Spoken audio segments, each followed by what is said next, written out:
তোমরা দেখতে পাচ্ছ আমরা একটু ঘুরতে বেরিয়েছি সন্ধ্যের পর। আর এখানে হচ্ছে এই যে আমরা পাঁপড় ভাজা খাবো। আর মা এখানে আমাকে ভিডিও করতে বারণ করছিল যে ভিডিও করিস না, কিন্তু আমি ভিডিও করলাম। আসলে কি বলতো, ব্যাটা ছিল এখানে, এবার ব্যাটা গেছে হচ্ছে বাড়ি।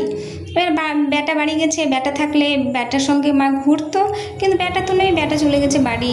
আর মা একা একা ঘরে থাকতো, তো ভাবলাম যে কি আমরা একটু ঘুরতে নিয়ে যাই, ব্যাটা তো নেই এখন, তাই মাকে নিয়ে ঘুরতে এসেছি। আর এই যে দেখতে পাচ্ছ দুর্গাপূজা প্যান্ডেল। এবার মা এই যে দেখো এখন মুচকি মুচকি হাসছে। এখন আমি বললাম ক্যামেরা অন আছে, তো এখন তো আর বকাবকি করতে পারবে না, তো এই যে দেখো শুধু মুচকি মুচকি হাসছে। তো এইখান থেকে ঘুরে আমরা আরও অন্যান্য জায়গায় গিয়েছি।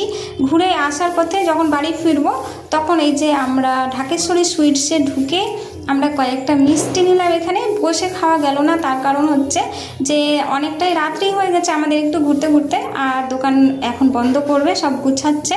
তো আবার পরে দেখা হবে, টাটা।